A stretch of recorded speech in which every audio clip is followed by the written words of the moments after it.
قد أفلح المؤمنون الذين هم في صلاتهم خاشعون والذين هم عن اللغو معرضون والذين هم للزكاة فاعلون والذين هم لفروجهم حافظون إلا على أزواجهم أو ما ملكت أيمانهم فإنهم غير ملومين فمن ابتغى وراء ذلك فأولئك هم العادون والذين هم لأماناتهم وعهدهم راعون والذين هم لأماناتهم وعهدهم راعون صدق الله العظيم. وقال تعالى في مقام آخر إن الصلاة تنهى عن الفحشاء والمنكر صدق الله العظيم. محترم بزرگوں، میرا عزیز بھائیوں، میرے ساتھیوں، اللہ تبارک و تعالی کا انتہائی احسان ہوا، اس کا فضل ہوا، اس کا کرم ہوا کہ اللہ تبارک و تعالی نے ہمیں اس عظیم جمعے کے دن اپنے محترم گھر کے اندر جمع ہونے کی توفیق عطا فرمایا. تو مزید کرم یہ ہوا کہ اس نے ہمیں کچھ کہنے اور سننے کی توفیق عطا فرمایا. آپ دعا کیجیے کہ اللہ تبارک و تعالی مجھے صحیح کہنے اور ہم سب کو اس پر عمل کی توفیق عطا فرمائے. محترم بزرگوں اور عزیز ساتھیوں، میں نے ابھی آپ حضرات کے سامنے کلام اللہ شریف کی چند آیتیں پڑھی ہیں جس کے اندر اللہ تبارک و تعالی نے ایمان والوں کی چند صفات بیان کی ہیں. ایسی صفات کہ اگر وہ صفات ہمارے اندر پیدا ہو جائے، ہم ان پر عمل کر لیں تو اللہ تبارک و تعالی دنیا میں بھی اور آخرت میں بھی کامیابی عطا فرمائے. چنانچہ اللہ تبارک و تعالی نے فرمایا قد افلح المؤمنون الذین هم فی صلاتهم خاشعون. پہلی صفات بیان فرمائی کہ کامیاب ہے وہ مومنین، کامیاب ہے وہ ایمان والے کہ جو اپنی نمازیں خشوع و خضوع کے ساتھ میں ادا کرتے ہیں. اب ایک غور کرنے کی اور قابل توجہ اور قابل بیان بات یہ ہے کہ جن صفاتوں کو اللہ تبارک و تعالی نے بیان فرمایا جن سے کامیابی وابستہ ہے، چنانچہ فرمایا قد افلح المؤمنون کہ وہ صفات کہ جن پر عمل کر کے کامیابی ملنی ہے وہ صفات صرف ان لوگوں کے لیے ہے جو ایمان والے ہیں. چنانچہ قد افلح المؤمنون فرمایا، قد افلح الکافرون نہیں فرمایا. تو اگر جتنی بھی یہ صفات ہیں ان پر کوئی کافر عمل کرنے لگے تو وہ کافر کامیابی نہیں پا سکتا. تو یہ صفاتیں ایسی ہیں جن پر عمل کر کے کامیابی ملے گی. یہ جو آپشن کامیابی کا موقع دیا گیا ہے وہ صرف مؤمنین کے لیے ہے، کافرین کے لیے نہیں ہے. تو اس پر بھی ہمیں اللہ تبارک و تعالی کا شکر ادا کرنا چاہیے، اس کا احسان ماننا چاہیے کہ اللہ تبارک و تعالی نے ہمیں ایمان والا بنایا، ایمان والوں کے گھروں میں پیدا فرمایا. اللہ تبارک و تعالی نے یہ اللہ تبارک و تعالی کی بہت بڑی نعمت ہے. جب اسلام کا وجود ہوا، اسلام وجود نہ آیا تو اس وقت اسلام کو بڑھانے کے لیے، اسلام کو ترقی دینے کے لیے آقا نامدار محمد صلی اللہ علیہ وسلم اور آپ کے صحابی رضوان اللہ تعالی علیہ اجمعین نے بے تہا محنت کی ہے اس کو آگے بڑھانے کے لیے. لیکن ہم تک یہ عظیم دولت، ایمان جیسی یہ بڑی دولت ہمیں بغیر محنت کے مل گئی ہے کہ اللہ تبارک و تعالی نے ہم کو ایمان والا بنایا. تو جو بھی صفات اللہ تبارک و تعالی نے کامیابی کی بیان کی ہے، کہ اگر کوئی آدمی ان کو عمل کر کے کامیابی حاصل کرنا چاہتا ہے تو اس کے لیے ایمان ہونا،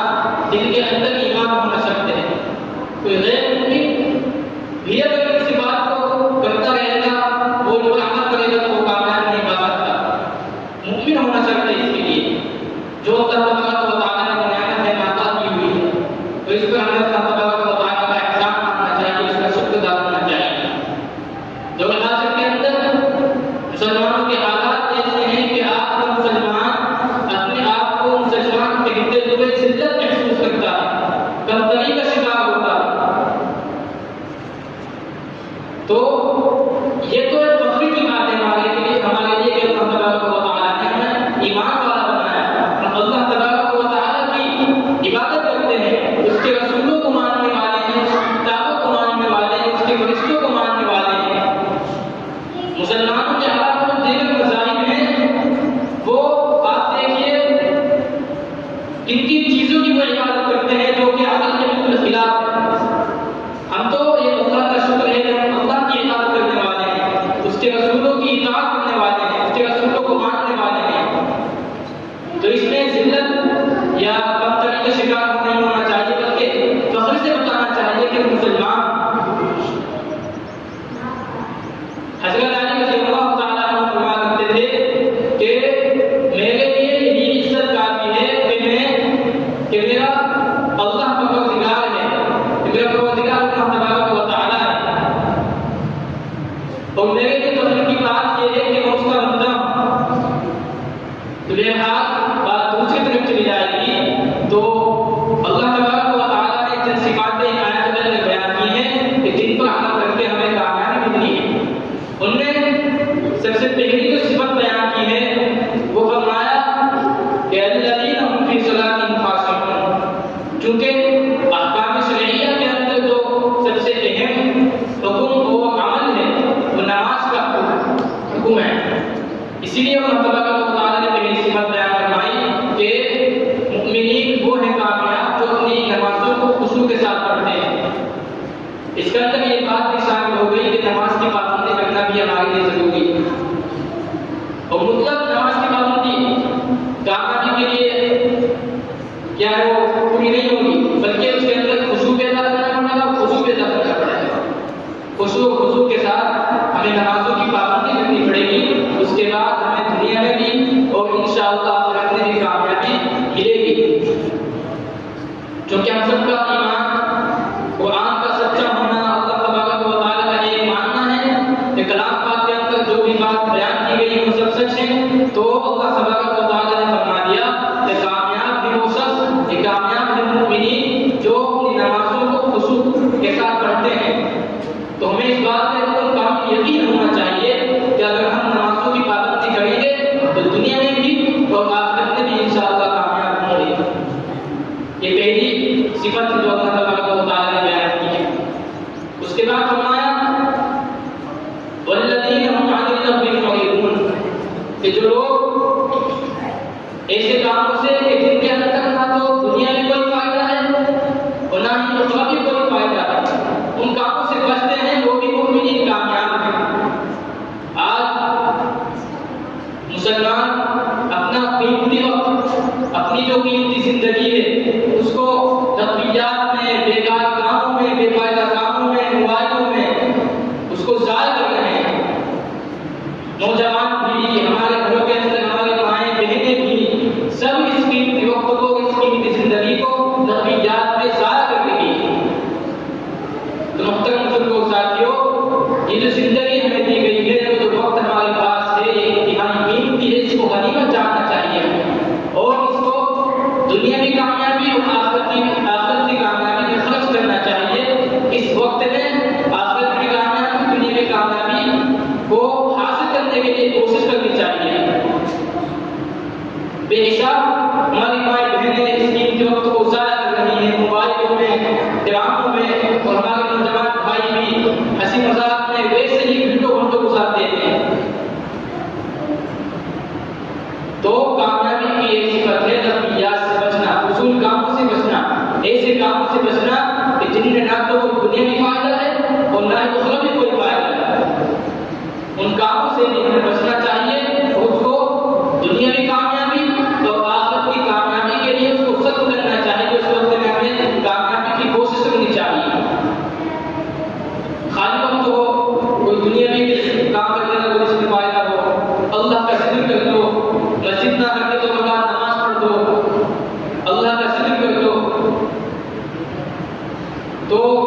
جو زندگی دی گئی ہے یہ انتہائی قیمتی زندگی ہے، اس میں ہمیں اپنی کامیابی کے اسباب مہیا کرنے چاہیے، ان کی کوشش کرنی چاہیے۔ یہ دو صفاتیں اللہ تبارک و تعالیٰ نے بیان کی ہے کہ جن سے کامیابی وابستہ ہے دنیا کے اندر بھی اور آخرت کے اندر بھی۔ تیسری صفت والذین هم للزکاۃ فاعلون، کہ جو صاحب نصاب ہیں، جن کے ذمہ زکات فرض ہو چکی ہے، وہ لوگ زکاتوں کو ادا کریں گے تو وہ مومنین بھی کامیاب ہونے والے ہیں۔ ابھی ماہ رمضان گزرا ہے، اس کے اندر مسلمان زکات ادا کرتے ہیں، تو جو بھی صاحب نصاب ہے ویسے تو ادا کر چکے ہوں گے، لیکن جو نہیں ادا کر چکے وہ اب ادا کرنے کی اس کی کوشش کریں، اس کو ادا کریں، کیونکہ یہ بھی ایک کامیابی کی صفت ہے۔ بظاہر تو ہمیں لگتا ہے کہ اس سے ہمارے مال میں کمی ہوگی، لیکن یہ صرف دیکھنے کی کمی ہے، حقیقی جو ہے وہ زکات دینے سے مال میں کمی نہیں ہوتی، مال محفوظ ہو جاتا ہے، جو اس کی گندگی ہوتی ہے وہ اس گندگی سے مال پاک ہو جاتا ہے اور تمام طرح کے نقصانات سے مال محفوظ ہو جاتا ہے۔ اللہ تبارک و تعالیٰ نے فرمایا کہ زکات کا ادا کرنا ہے صرف بظاہر نہیں ہے کہ دیکھنے کے اعتبار سے یہ مال کی کمی ہے، لیکن اللہ کی نظر میں یہ مال کے اندر بڑھوتری ہے، اس سے مال میں بڑھوتری ہوتی ہے، صفائی ہوتی ہے، چوری سے اس کے علاوہ جتنے بھی مال کے نقصانات ہیں ان تمام سے مال محفوظ ہو جاتا ہے۔ یہ بات اللہ تبارک و تعالیٰ نے کلام اللہ کے اندر فرمائی، ہمیں اس کا یقین ماننا پڑے گا، یقین کرنا پڑے گا اس کا، چونکہ ہم مسلمان ہیں۔ جو بھی باتیں کلام اللہ کے اندر بیان کی جاتی ہیں ان کو یقین لانا، ان کو یقین کرنا ہمارے لیے ضروری ہے۔ تو یہ سوچ کر کہ بھائی اگر ہم مال کی زکات ادا کریں گے تو اس سے مال کی کمی ہوگی، یہ سوچ کر کے زکات نہ ادا کرنا یہ انتہائی محرومی اور بدبختی کی بات ہے۔ ہمیں زکات ادا کرنی چاہیے۔ اس کے علاوہ چند صفات اور اللہ تبارک و تعالیٰ نے بیان کی ہیں کہ جن پر عمل کر کے کامیابی ملتی ہے، تو وہ صفات اپنے اندر پیدا رکھنی چاہیے، ان پر عمل کرنا چاہیے۔ جو زندگی دی گئی ہے، اس زندگی کے مقصد یہ بلا فائدہ نہیں دی گئی، اس کے پیچھے ایک بڑا مقصد ہے۔ یہاں تو کچھ دنوں کے لیے آئی ہے، لیکن جب انتقال ہو جائے گا تو جو آخرت کی زندگی ہے وہ ہمیشہ ہمیشہ کے لیے ہمیں زندگی دی جائے گی، تو اس کے لیے ہمیں کوشش کرنی چاہیے۔ یہ مطلب نہیں کہ دنیا کو بالکل چھوڑ دیں اور آخرت میں لگ جائیں، دنیا میں ضروری کام ان کو بھی کیجیے اور جو کہ اصل زندگی آخرت کی زندگی اس کے لیے بھی کوشش کیجیے۔ جو بھی کہا گیا ہے اللہ تبارک و تعالیٰ اس پر ہم سب کو عمل کی توفیق عطا فرمائے، اور جو